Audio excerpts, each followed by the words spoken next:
मी Kedar टाकाळकर 10वीच्या state बोर्डच्या मुलांसाठी mathematics म्हणजे मॅथ्स 1-2 या विषयाचा पेपर सोडवताना काय काळजी घ्यायची हे मी तुम्हाला या व्हिडिओमध्ये सांगणार आहे. मॅथ्स 1 आणि मॅथ्स 2 म्हणजे अल्जेब्रा आणि जॉमेट्री, बीजगणित भूमिती या दोन्ही विषयांबद्दलची माहिती. याच्यामध्ये कुठेही मी तुम्हाला कोणताही टॉपिक त्याचा अभ्यास या पद्धतीने करा असं मी सांगणार नाही, कारण या शेवटच्या स्टेजपर्यंत तुमचा अभ्यास हा करून झालेला असणार आहे. पण बोर्डामध्ये आपली उत्तरपत्रिका ही चांगली दिसावी, प्रेझेंटेशन चांगलं व्हावं, परीक्षकाला आपला पेपर आवडावा. गणित तर तुम्ही बरोबरच सोडवणार आहात, पण तरी सुद्धा पूर्ण मार्क मिळण्यासाठी प्रेझेंटेशन कसं करायचं याबद्दलची माहिती मी तुम्हाला या व्हिडिओमध्ये देणार आहे. तर चला बघूया आपण मॅथ्स 1-2 अल्जेब्रा जॉमेट्री या दोन्ही विषयांचे पेपराचं सादरीकरण म्हणजे प्रेझेंटेशन हे कसं करायचं त्याबद्दल. तुम्हाला माहिती आहे की तुम्हाला काही ऍक्टिव्हिटीज करायला दिलेल्या असतात, कृती. त्यामध्ये स्टेप्स दिलेले आहेत. फक्त बॉक्स आहेत, त्या बॉक्समध्ये तुम्हाला आपण जसं फिल द ब्लँक गाळे लागा भरतो तशा त्या गाळे लागा पण त्या बॉक्समध्ये भरायच्या. तुम्ही सगळी सम कॉपी करणार आहात, म्हणजे जे सोल्युशन दिले ते सगळं सोल्युशन आणि ते बॉक्स आहेत ना, ते बॉक्स तुम्ही फिलअप करणार. त्याच्यामध्ये तुम्हाला यात नवीन काय, नवीन यात काही नाहीये, पण नेहमी असं ऑब्झर्वेशन होतं आहे की तुमच्या ऍक्च्युअल क्वेश्चन पेपरमध्ये काही वेळा बॉक्स छोटा दिलेला असतो. म्हणजे मुलांना वाटतं मग मला जर का सपोज आता मी तुम्हाला जी स्लाइड दाखवते त्या स्लाइडमध्ये पहिला बॉक्स बदलाय तर 10y+x आहे, पण मग एवढीशा छोट्या बॉक्समध्ये 10y+x कसं भरणार, कसं बसणार. तुम्ही बॉक्स मोठा करा ना, तुम्ही सॉल्व्ह करताना तुम्ही तुमचा बॉक्स मोठा करा. ऍक्च्युअल क्वेश्चन पेपरमध्ये तो बॉक्स छोटा दिलाय म्हणून तुम्ही त्याच साईजचा करायला पाहिजे असं काही नाही.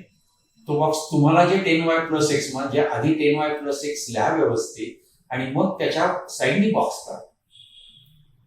जे तिथं बॉक्स लहान आहे म्हणून आम्ही कसं भागवायचं असा विचार मनामध्ये येऊ देऊ नका.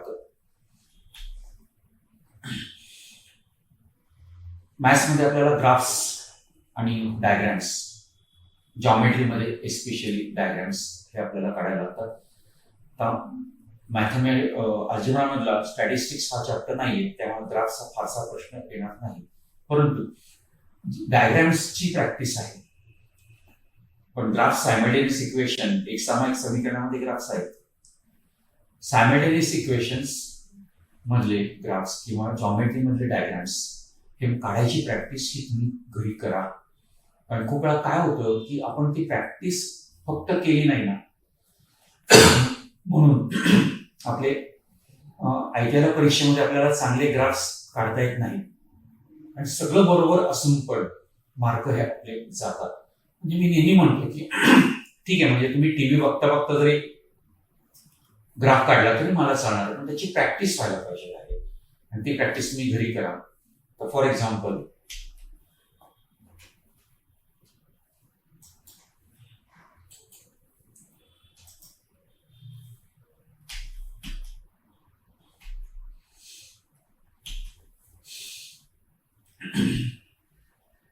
हा ग्राफ बघा, वरती स्केल प्रमाण हे व्यवस्थित लिहायचे, त्याला बॉक्स करायचा आहे प्रमाणाला.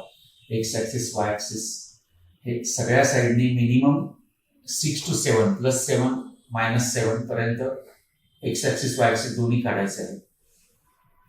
तरी आता तुम्हाला मी हा जो ग्राफ दाखवतोय याच्यामध्ये एक गडबड आहे बघा, की आपण जो पॉइंट प्लॉट करतो ना, जो पॉइंट आपण प्लॉट करतो तर त्या प्रत्येक पॉइंटला त्याचे कोऑर्डिनेट्स, निर्देशक हे तिथे लिहायला पाहिजे.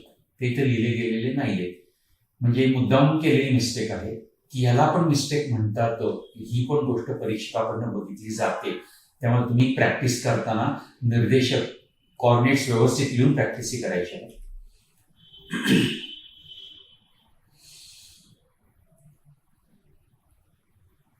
पाय डायग्राम कदाचित तुम्हाला जॉग्राफीमध्ये पण पाय डायग्रामचा प्रश्न असेल, तिथे याची मदत होईल.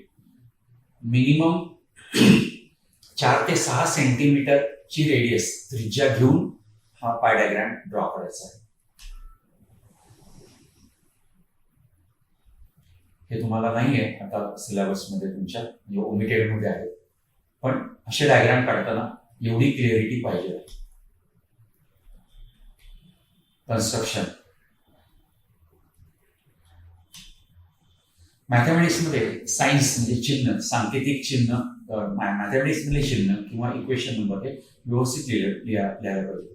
तर सायन्स म्हणजे आपण देअरफॉर, इज इक्वल टू, कधी कधी काय होतं की एक 5-7 स्टेप्सचं जर का संगणित असेल आणि पहिल्या स्टेपला आपण देअरफॉर पहिल्या 1-2 स्टेपला म्हणलं, पुढे मुलं म्हणतच नाही. असं का? प्रत्येक स्टेपला ते यायला पाहिजे ना. किंवा इज इक्वल टू असेल ते प्रत्येक स्टेपला यायला पाहिजे. किंवा इक्वेशन नंबर म्हणजे छान अशी इक्वेशन नंबर असं सोडवलेलं आहे, असं सोडवलं आणि मग इक्वेशन नंबर शेवटी 1 दिला, इकडे सोडवलं इक्वेशन नंबर इकडे 2 दिला, असा तो एकाखाली एक इक्वेशन नंबर येत नाही, असे परीक्षकाला छान दिसले पाहिजे. प्रत्येक 2 स्टेपच्या मध्ये 1 लाईन गॅप ही सोडायची. ते काम तुम्हाला सोडवलेले पेपर दाखवणार आहेत काही आन्सरशीट, त्याच्यावरून तुम्हाला कळेल की त्यामुळे काय फरक पडतो. आज घरी गेल्यानंतर मी तुम्हाला एक होमवर्क देतो, ते करून बघा. कोणती 5 गणितं घ्या, अल्जेब्राची घ्या, फक्त अगदी 1 मार्कवाली नको, जरा 3-4 मार्कवाली, म्हणजे ज्याच्यामध्ये 10-12 स्टेप्स असतील अशी गणितं तुम्ही घ्या. आणि जी येत आहेत ती घ्या बरं का. म्हणजे तुम्हाला अल्जेब्रा येते की नाही किंवा ते गणित सोडवता येते की नाही हे मला नाही बघायचं, मला वेगळं बघायचं. त्याच्यामध्ये तुम्ही 5 गणितं घ्या, ती 5 गणितं सोडवा, पण सोडवताना फक्त माझा एक नियम पाळायचा. तो नियम कोणता? तर प्रत्येक 2 स्टेपच्या मध्ये 1 लाईन गॅप सोडायची. म्हणजे पहिल्या लाईनवरती मी लिहिलं, गॅप सोडली, मग 3ऱ्या लाईनवरती लिहिलं, परत गॅप सोडली, मग 5व्या लाईनवरती लिहिलं. म्हणजे प्रत्येक 2 स्टेपच्या मध्ये 1 लाईनची गॅप ही सोडायची. ऐकायला खूप सोपं वाटतं, पण मी तुमच्या सगळ्यांशी भेट लावतो. तुम्हाला 5 सम सॉल्व्ह करताना पहिल्या 1-2 समला तुम्ही व्यवस्थित गॅप ठेवा, पण नंतर 3ऱ्या सम पासून काय होतं माहितीये का, आपण मॅथमॅटिक्स सॉल्व्ह करण्याच्या मूडमध्ये आहोत.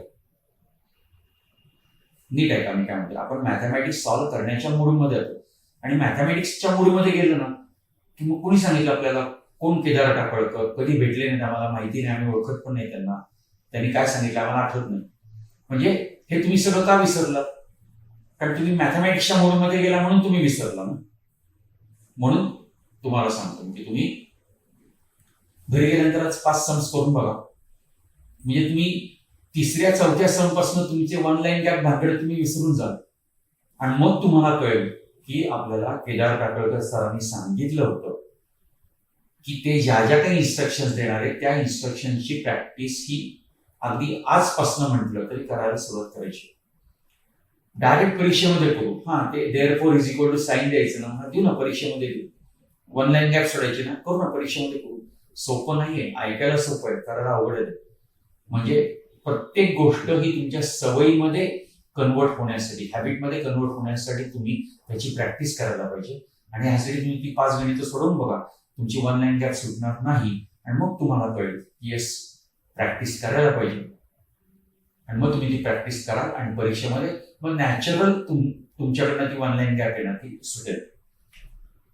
फायनल आन्सर जे असतं अल्जेब्रा जॉमेट्री कशा बनलं, फायनल आन्सर हे बॉक्समध्ये यायला पाहिजे आणि तो बॉक्स पण असं सेंटरला करायचा, म्हणजे त्या पेजच्या सेंटरला, त्या लाईनच्या सेंटरला. वर्ड प्रॉब्लेम, शाब्दिक उदाहरणं जे असतात त्याच्या आन्सर्स ही नेहमी स्टेटमेंटमध्येच यायला पाहिजे. म्हणजे समजा father's age X years, son's age Y years असं आपण अज्युम केलं. मग फायनल आन्सर लिहिताना X इज इक्वल टू 50 आणि Y इज इक्वल टू 20 असा आन्सर नाही लिहिणार. Therefore father's age is 50 years and son's age is 20 years. Years हा शब्द पण त्याला युनिट, एकक हा पण त्याला लावायचा आहे, हे विसरू नका. आता हे सोडवलेलं काही दाखवतंय बघा. याच्यामध्ये फायनल आन्सर जे आहे ते सेंटरला बॉक्स करून लिहिलेलं आहे. 1 लाईन गॅप सोडल्यामुळं कसं सुटसुटीत आणि छान दिसतंय. म्हणजे हा जो कोणी स्टुडंट आहे ज्याच्याकडनं मी लिहून घेतलंय त्याचं हँडरायटिंग, अक्षर म्हणून म्हटलं तर खूप छान आहे अशातला भाग नाही, पण ज्या पद्धतीने लिहिले ना त्याच्यावरून ते तुम्हाला कळेल की व्यवस्थित जे दिसायला किती चांगलं दिसतंय. म्हणजे हा जो फील आहे ना, हा फील एक्झामिनरला आपला पेपर बघून यायला पाहिजे.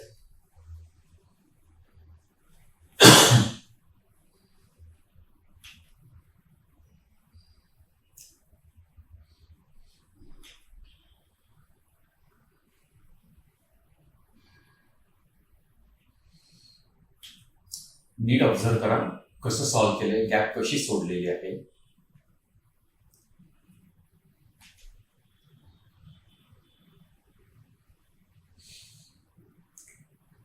आता इथे फक्त मी एक सजेशन मग अशी तुम्हाला केली होती का, की इक्वेशन नंबर आहेत ना त्या पेजच्या राईट साईड कॉर्नरला लिहायचे. आता इथं इक्वेशन नंबर x + y = 25 त्या इक्वेशनला अंडरलाईन केले, त्याला तुम्ही अंडरलाईनच्या जी बॉक्स करू शकता, किंवा काहीच केलं नाही केलं तरी त्याचा तो 3 जो इक्वेशन नंबर आहे ना तो त्या राईट साईडच्या एकदम लाईनला हे करून चिटून मग लिहायचा.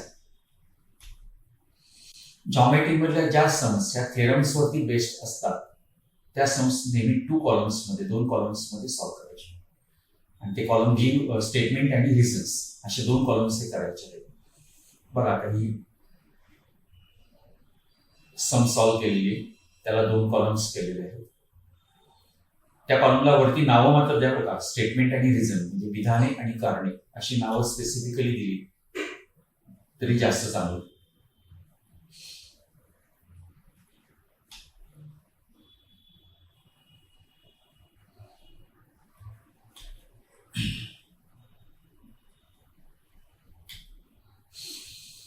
अल्जेब्रा किंवा जॉमेट्री दोन्ही ऍप्लिकेबल आहे, की उत्तर कसं लिहायचं. सोपं जर सांगायचं असेल ना तर प्रत्येक टाईपचा क्वेश्चन त्याचं एक एक सम ही आपल्या टेक्स्टबुक मध्ये सॉल्व्ह करून दिली. मग टेक्स्टबुक मध्ये आन्सर ज्या पद्धतीने लिहिले ना त्याच पद्धतीने तुम्ही लिहिणं हे एक्सपेक्ट आहे.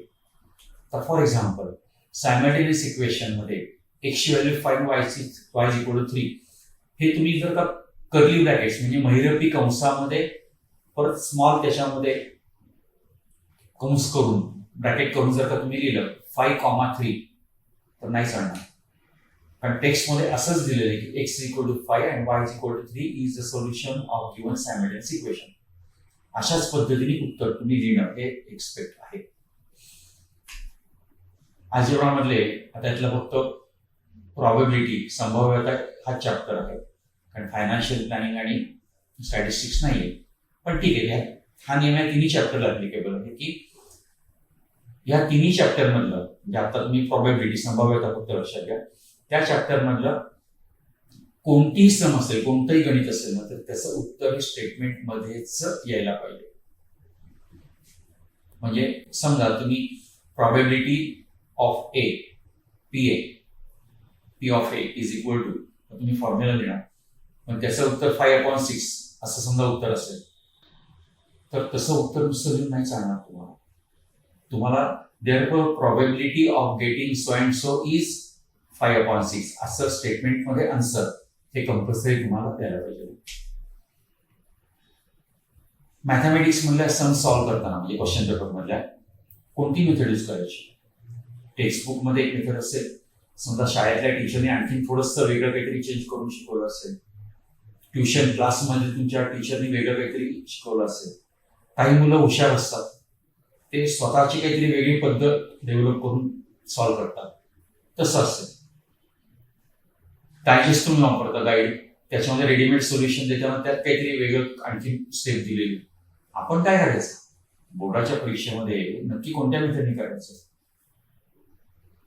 पेपर चेक करताना एक्झामिनरला क्लिअर कट इन्स्ट्रक्शन असते की मुलांनी कोणत्याही पद्धतीने गणित सोडवलं तरी चालेल, फक्त तो ज्या पद्धतीने सोडवणार आहे त्या पद्धतीप्रमाणे सगळ्या स्टेप्स आलेल्या आहेत ना तेवढं फक्त एक्झामिनर चेक करतो. त्यामुळे तू एखादा मुलगा हुशार आहे त्यांनी स्वतःच्या काहीतरी मेथडने जरी सॉल्व्ह केलं तरी चालेल, काही प्रॉब्लेम नाही. शक्यतो मला विचारलं की तरी काय करावं, मी म्हणजे की टेक्स्चर मेथड ही वापरा, कारण टेक्स्चर मेथड प्रमाणे मॉडेल आन्सर तयार होतं. एक्झामिनरला मॉडेल आन्सर समोरून चेक करणे कधी सोपं पडतं, म्हणून त्यासाठी तुम्ही टेक्स्चर मेथड वापरून पेपर सॉल्व्ह करावा. हे सगळं मी तुम्हाला मॅथमॅटिक्स मॅथ्स 1 आणि 2 बद्दल सांगितलं. मला खात्री आहे की तुम्ही तुमच्या उत्तरपत्रिका मॅथमॅटिक्सच्या जेव्हा द्याल पेपर सोडवाल तर त्यावेळेला या सगळ्या इन्स्ट्रक्शन्स तुम्ही फॉलो करा. तर परत एकदा सगळ्यांना मनापासून शुभेच्छा. मी दिलेल्या सूचना फॉलो करा, तुम्हाला पेपर सगळे सोपे जातील आणि मार्क भरपूर मिळतील. त्यामुळे खूप मार्क मिळावे यासाठी तुम्हाला सगळ्यांना बेस्ट ऑफ लक. थँक्यू.